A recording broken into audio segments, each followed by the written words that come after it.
नमस्कार दोस्तों, मैं शशि कुमार। मेरे genius institute of mathematics channel में आप सभी लोगों का स्वागत है।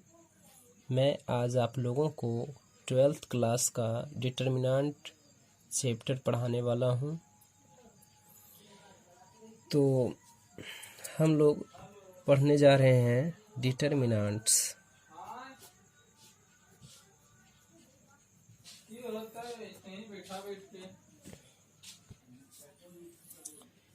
इसे हिंदी में सारणिक भी हम लोग कहते हैं। सारणिक, इसका मतलब क्या होता है तो ध्यान से थोड़ा सा आप लोगों को देखना है। जैसे कि आप लोग इसके पहले टॉपिक मैट्रिक्स पढ़ चुके हैं और आप लोगों को ये पता होना चाहिए कि डिटर्मिनेंट टॉपिक जो है बिल्कुल मैट्रिक्स से ही निकल के आया हुआ पार्ट है। तो दोस्तों, आप मैट्रिक्स पढ़े होंगे, जैसे कि मैट्रिक्स के प्रकार कितने प्रकार के होते हैं, टाइप्स ऑफ मैट्रिक्स।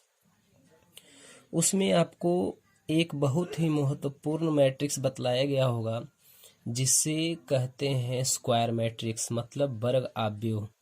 और आप लोगों को बिल्कुल ये पता होना चाहिए कि वर्ग आव्यूह से ही निकलकर हमारा सारणिक बना है। तो हम लोग सबसे पहले ये जानेंगे कि आखिरकार सारणिक है क्या, इसका मतलब क्या होता है। तो दोस्तों, हम लोग इसका डिफिनेशन दे सकते हैं। The value of N E square matrix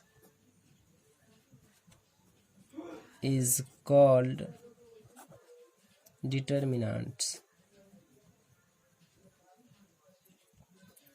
तो इसका मतलब हुआ the value of N E square matrix is called determinants. मतलब कहने का अर्थ ये हुआ कि the value of N E square matrix means किसी भी वर्ग आव्यूह के मान को क्या कहते हैं, डिटर्मिनेंट मीन्स सारणिक कहते हैं। तो हम लोग तो पिछले टॉपिक जो हमारा मैट्रिक्स था उसमें क्या पढ़े थे कि मैट्रिक्स क्या है, मैट्रिक्स का जोड़ कैसा होता है, मैट्रिक्स का घटाव कैसा होता है, गुना कैसा होता है। और अब हम लोग यहाँ पर ये जानेंगे कि जो मेरा वर्ग आव्यूह होता है तो वर्ग आव्यूह के मान को ज्ञात करना ही सारणिक कहलाती है। ये आप लोगों को बिल्कुल पता होना चाहिए।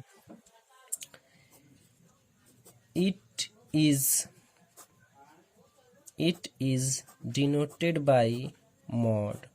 आप लोगों को ये पता होना चाहिए कि मैट्रिक्स जो होता है, मैट्रिक्स आपका इस तरह से इंडिकेट किया जाता है मैट्रिक्स के चिन्ह को, और डिटर्मिनेंट जो होता है इस प्रकार से होता है। ये चिन्ह डिटर्मिनेंट का है और ये मैट्रिक्स का था। तो हम लोग कह सकते हैं इट इज डिनोटेड बाय ये मॉड। इसे मॉड हम लोग पढ़ेंगे। तो दोस्तों, हम लोग यहाँ पर सबसे पहले लिखेंगे determinant of a square matrix.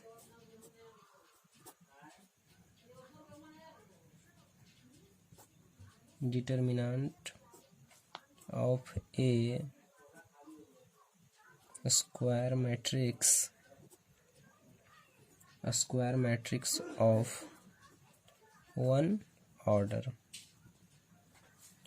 तो यहाँ पर determinant of a square matrix of one order यानी ऑर्डर आप लोग पढ़ चुके होंगे। ऑर्डर का मतलब होता है कोटि। तो यहाँ पर अगर एक कोटि का कोई वर्ग आव्यूह है तो उसका डिटर्मिनेंट हम लोग किस तरह से निकालते हैं, यहाँ पर ये है। तो जैसा कि हम लोग लिख सकते हैं कि A इज इक्वल टू, अगर मेरे पास एक मैट्रिक्स है सपोज A11, कहने का मतलब हुआ कि इसमें एक रो है और एक कॉलम है। तो एक रो और एक कॉलम है यानी कि इसे हम एक क्रॉस एक कह सकते हैं, और हमें यहाँ से इसका वैल्यू को निकालना है। तो मित्रों, यहाँ पर हम लोग लिख सकते हैं determinant of A is equal to determinant of A11 and A11। इसका वैल्यू बिल्कुल इसी तरह से हो जाता है। हमारे पास ये वन ऑर्डर का स्क्वायर मैट्रिक्स का डिटर्मिनेंट का मान है, ये इसी तरह से निकलता है। इसमें कोई ज़्यादा कन्फ्यूजन है नहीं। हम लोग इसके आगे हमारे पास दूसरा जो है देखेंगे डिटर्मिनेंट ऑफ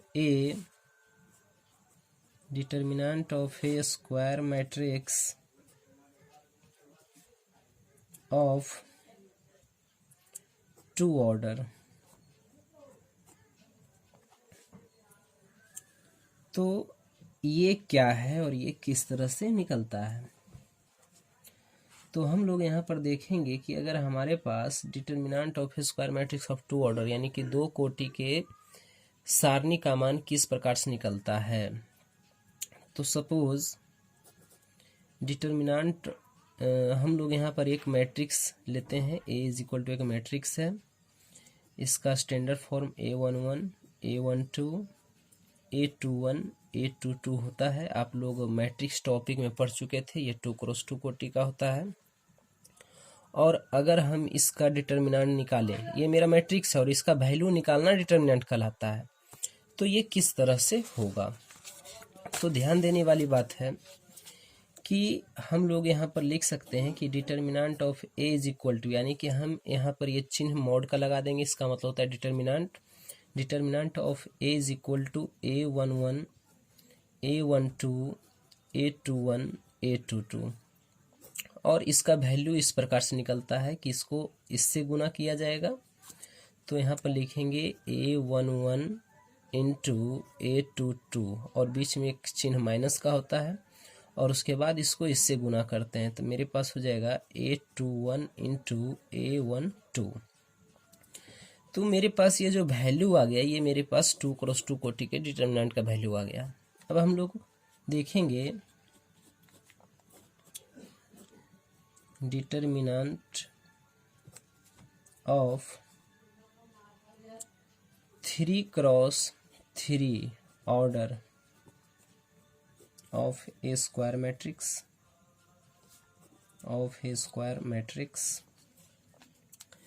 तो इसमें आप लोगों को ये पता होना चाहिए कि A इज इक्वल टू, हमारे पास 3x3 कोटि का एक स्टैंडर्ड फॉर्म मैट्रिक्स लेते हैं, A11 A12 A13 A21 A22 A23 A31 A32 A33।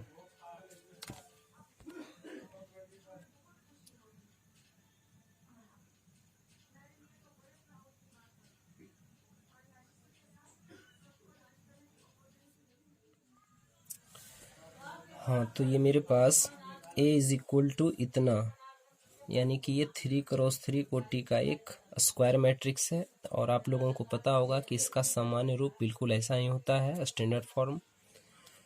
तो ये मेरे पास 3x3 कोटि का स्क्वायर मैट्रिक्स है और हम लोग इसका डिटर्मिनेंट का वैल्यू किस प्रकार से निकाल सकते हैं। तो सबसे पहले determinant of A is equal to, ये मैट्रिक्स का चिन्ह है, हम इसे डिटर्मिनेंट में कन्वर्ट करेंगे। A11 A12 A13 A21 A22 A23 A31 A32 A33। आप लोगों को ये पता होगा कि डिटर्मिनेंट जो 3x3 कोटि का होता है, ये किस तरह से इसका वैल्यू निकलता है। तो यहाँ पर आप लोग देखे होंगे कि 3x3 है, तो ये मेरा पहला रो, ये दूसरा रो और ये तीसरा रो, ये पहला कॉलम, ये दूसरा कॉलम, ये तीसरा कॉलम। हमारे पास इसे C1 C2 C3 इस प्रकार से कहते हैं। तो जब मेरे पास 3x3 कोटि का हमारे पास कोई भी एक स्क्वायर मैट्रिक्स होगा, तो हम इसके किसी भी रो और किसी भी कॉलम से चल के सॉल्व कर सकते हैं। तो सपोज यहाँ पर हम R1 से चलते हैं, सबसे पहले आप लोगों को बताते हैं। तो यहाँ पर अगर हम R1 से चलें तो हम इसको किस तरह से सॉल्व कर सकते हैं। तो आप लोगों को यहाँ पर देखना है, determinant of A is equal to, यहाँ पर हमारे पास R1 जो आपको दिखता है R1, ये R1 में जो दिख रहा है आपके पास 3 एलिमेंट्स हैं, A11 A12 A13। तो ये तीनों एलिमेंट्स आपको बारी बारी से निकालना है, A11, और उसके बाद इस तरह का डिटर्मिनेंट का चिन्ह लेना है और इसके अंदर करना क्या है कि आपको पता होना चाहिए कि जब भी आप किसी भी एलिमेंट को लेते हैं तो ये जिस रो और जिस कॉलम में है उसे आपको ढकना पड़ेगा। तो सपोज आपका R1 और C1 आपका ढकेगा तो बचेगा क्या, A22, A23, A32, A33। तो जो आपका बचता है, यानी कि आप लोग फिर से एक बार ध्यान दीजिएगा, किसी भी रो से आप चल सकते हैं। तो हमने यहाँ पर पहला रो से चलना चाहा तो हम R1 से जब चल रहे हैं तो आप लोगों को पता होना चाहिए कि इसके अंदर में 3 अवयव हैं और 3 अवयव एकाएक ही इसको निकालना है। तो सबसे पहले बारी बारी से निकालेंगे। तो A11 अगर हम निकाले तो A11 मतलब पहला रो और पहला कॉलम को आपको ढकना पड़ेगा। तो आप जब ढकेंगे तो आपके पास बचेगा A22, A23, A32, A33। देखिए ना, इसको पहला रो और पहला कॉलम को अगर हम ढक लेते हैं तो आपका बिल्कुल यही बचता है। इसको यहाँ पर आप लिख सकते हैं। यहाँ आपका A12 है तो हम A12 को लिखेंगे और बीच में एक चिन्ह होता है, चिन्ह के बारे में आपको बतलाते हैं। पहले आप इसे लिखिए A12। तो पहला रो और दूसरा कॉलम आपको ढकना पड़ेगा। तो पहला रो को तो ढकेंगे, साथ साथ दूसरे कॉलम को भी ढकेंगे। तो आपको पता होना चाहिए कि यहाँ पर आपको क्या दिखाई दे रहा है। तो A21, A23, A31, A33। चूंकि दूसरा कॉलम आपका ढक चुका है तो जो बचता है, जो आपका रिमेन बचता है, आप उसे लिख सकते हैं। तो यहाँ पे लिख सकते हैं A21, A23, A31, A33। इसके बाद आपका यहाँ पर A13 बचा है तो आप A13 को भी लिखेंगे और उसी तरीका से पहला रो तीसरा कॉलम को आपको ढकना है। तो पहला रो तीसरा कॉलम आपका ढकेगा तो बचेगा क्या, A21, A22, A31, A32। तो आप इसे लिख सकते हैं A21, A22, A31, A32 और ये डिटर्मिनेंट का चिन्ह आप यहाँ पर दे सकते हैं। तो determinant of A is equal to, अब आपको ये बतलाया जाएगा यहाँ पर कि बीच में चिन्ह क्या होगा। तो आप लोग एक बात यहाँ पर याद रखिएगा दोस्तों कि डिटर्मिनेंट, जैसे कि आप पहले मैट्रिक्स पढ़े थे तो इसके अंदर में जो अवयव का जो रूप होता है, कोई भी एलिमेंट जब किसी मैट्रिक्स के अंदर में रहता है तो Aij के रूप में होता है। जहाँ पर आपको पता होना चाहिए कि I जो होता है ये रो की स्थिति मीन्स पोजीशन को दर्शाता है और J जो होता है ये कॉलम की पोजीशन को दर्शाता है। ऐसा आप लोग को पता होना चाहिए। तो यहाँ पर वही है कि अगर हम I प्लस J, यानी कि आपको यहाँ पर हम बता देते हैं कि I प्लस J अगर जोड़ने पर आपको इवेन आता है तो आप यहाँ पर चिन्ह प्लस देंगे और I प्लस J आपको ऐड करने पर अगर ऑड आता है तो आप वहाँ पर माइनस का चिन्ह लगाएंगे। ठीक है, तो हम यहाँ पर देखेंगे कि A11 है, जैसे कि आपका यहाँ से पहला रो दिख रहा था। पहला रो में आपके पास 3 अवयव हैं, 3 अवयव आपको निकाला गया, A11, A12, A13। तो यहाँ पर I और J, I J इस प्रकार से आपका यहाँ पर डिजिट स्थित है।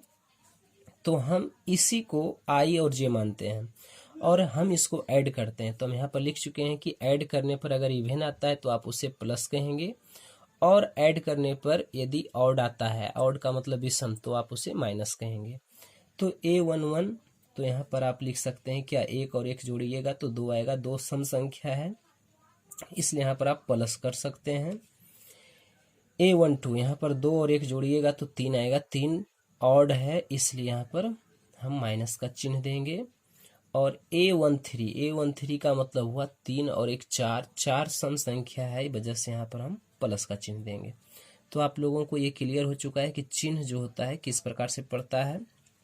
इसके आगे का आप ध्यान से देखिएगा कि A11 ये क्या है, तो 2 क्रॉस 2 कोटि का डिटर्मिनेंट है और हम पहले ही आपको यहाँ पर बता चुके हैं कि 2x2 कोटि का डिटर्मिनेंट जब रहता है तो आप उसे किस प्रकार से सोल्व कर सकते हैं। यहाँ पर देखिए हम बताए थे कि इसको इस तरह से, इसको इस तरह से कर सकते हैं।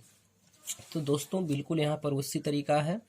A11 इंटू इसको आप इससे गुना करेंगे तो हो जाएगा A22 इंटू A33, बीच में चिन्ह माइनस का होता है, और इसको इससे आप गुना करेंगे तो हो जाएगा A23 इंटू A32, फिर माइनस दे सकते हैं A12 इंटू यहाँ पर आपका ये भी 2x2 कोटि का डिटर्मिनेंट है, आप इसको भी उसी तरह से सोल्व कर सकते हैं। A21 इंटू A33, बीच में चिन्ह माइनस का होगा, इसको आप इससे गुना कर सकते हैं, हो जाएगा A2। तो यहाँ पर A12 जो आपको दिखाई दे रहा है A12 इंटू इसको इसके साथ गुना करेंगे, बीच में चिन्ह माइनस का होगा, इसको इसके साथ गुना करेंगे, इतना आपका हो जाएगा। उसके बाद प्लस A13 इंटू इसको इससे गुना करेंगे, बीच में माइनस, इसको इससे गुना करेंगे, इतना।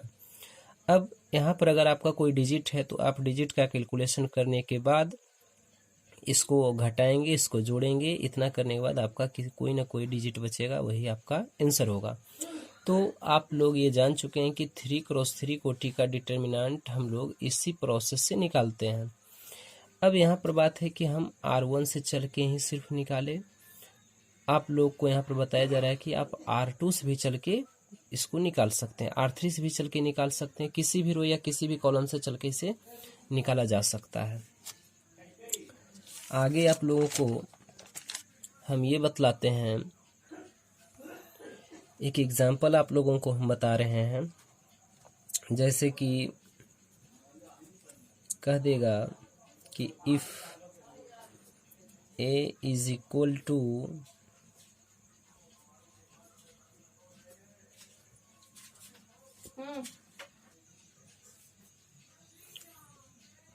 तो 210, इस प्रकार से आपका यहाँ पर दिखाई दे रहा है।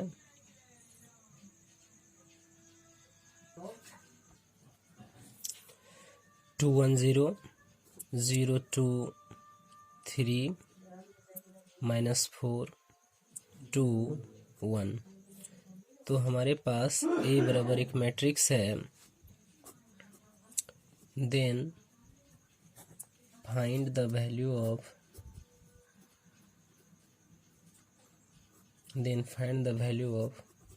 डिटर्मिनेंट ऑफ A और डेट ऑफ A। तो एक बात याद रखिएगा, डेट ऑफ A और या डिटर्मिनेंट ऑफ A दोनों में से कुछ भी कहे, आपको समझना है कि आपको डिटर्मिनेंट निकालने के लिए कह रहा है। तो जैसा कि हम यहाँ पर आप लोगों को बताए थे कि डिटर्मिनेंट ऑफ A इस प्रकार से हम निकाल सकते हैं। सबसे पहले 210 0 2 3 -4 2 1, इस प्रकार से हम किए, और हम यहाँ पर R1 से चल रहे हैं। तो यहाँ पर आप लोगों को लिख लेना है डिफाइंड फ्रॉम R1। तो यहाँ पर आप कह सकते हैं कि determinant of A is equal to, आप लोगों को ये बतलाया गया था कि जैसे कि हम R1 से चल रहे हैं, हम R2 से भी चल सकते हैं, R3 से भी चल सकते हैं, C1 C2 C3 किसी से भी चल के सॉल्व कर सकते हैं। तो R1 से अगर चलते हैं तो यहाँ पर आपका जो पोजीशन होता है A11 A12 A13 का होता है। तो यहाँ पर सबसे पहले आप 2 निकालेंगे, और फिर जैसा कि हम बताए थे कि रो और कॉलम को ढका जाएगा। यहाँ पर आपका बचेगा 2 3 2 1, तो 2 3 2 1 लिखेंगे। यहाँ पर आपका 1 होगा। और एक बात बता देते हैं कि आपको बताया गया था कि अगर I प्लस J इवन हो तो आप यहाँ पर प्लस का उपयोग कर सकते हैं, और यदि ऑड हो तो आप माइनस का उपयोग कर सकते हैं। तो बिल्कुल इसी चीज़ का यहाँ पर हम लोग सपोर्ट लेते हैं। जैसे कि 1 1, तो 1 1 2 होता है 2, तो 2 के आगे प्लस होगा। 2 और 1 2 1 3 होता है, तो 3 है तो 3 क्या होता है, ऑड होता है, तो इसलिए यहाँ पर माइनस का उपयोग करेंगे। और उसके बाद यहाँ पर इसका रो और कॉलम को ढकेंगे तो आपको यहाँ पर क्या दिखाई दे रहा है, 0 3 -4 1। तो लिखेंगे 0 3 -4 1। इसके आगे का डिजिट आपका 0 है तो 0 लिखेंगे, और यहाँ पर इसका पोजीशन 1 3 है, तो A 1 3 है, तो 1 और 3 को अगर हम ऐड कर लें तो आपका कितना होगा, 4। और जब 4 होता है तो वो इवन है तो प्लस का यूज होगा। उसके बाद यहाँ पर पहला रो और तीसरा कॉलम को अगर हम ढक लेते हैं तो आपको यहाँ पर पता होना चाहिए कि 0 2 -4 2 होगा। और यहाँ पर आपका determinant of A is equal to 2 into, ये 2 क्रॉस 2 कोटि का डिटर्मिनेंट है तो इसको सोल्व हम इस प्रकार से कर सकते हैं, 2 -6 -1 इंटू 1 × 0 तो 0, बीच में माइनस होता है, -4 को 3 से मल्टीप्लाई करेंगे तो -12 होगा, माइनस +12 कर सकते हैं, प्लस 0 इंटू 2 × 0 तो 0, बीच में माइनस फिर प्लस हो जाएगा और ये 8 हो जाएगा। तो determinant of A is equal to, आप यहाँ पर कर सकते हैं 2 × 2 -6 -4 -1 × 12 प्लस 0 इंटू समथिंग 0 होता है, तो -8 और -12। तो आपका डिटर्मिनेंट ऑफ A का वैल्यू -20 होता है। तो दोस्तों आपको ये पता चल चुका होगा कि ये 3 क्रॉस 3 कोटि का डिटर्मिनेंट किस प्रकार से निकलता है, 2 क्रॉस 2 कोटि का किस प्रकार से निकलता है। तो आप NCERT का सबसे पहला एक्सरसाइज देखेंगे तो आपका ये क्वेश्चन सोल्व किया हुआ मिलेगा, और आप ट्राई करेंगे तो बिल्कुल 100% वो क्वेश्चन सोल्व हो जाएगा। तो अगर आप NCERT का पहला एक्सरसाइज सोल्व करना चाहते हैं डिटर्मिनेंट टॉपिक का, तो आप मेरा अगला वीडियो देख सकते हैं।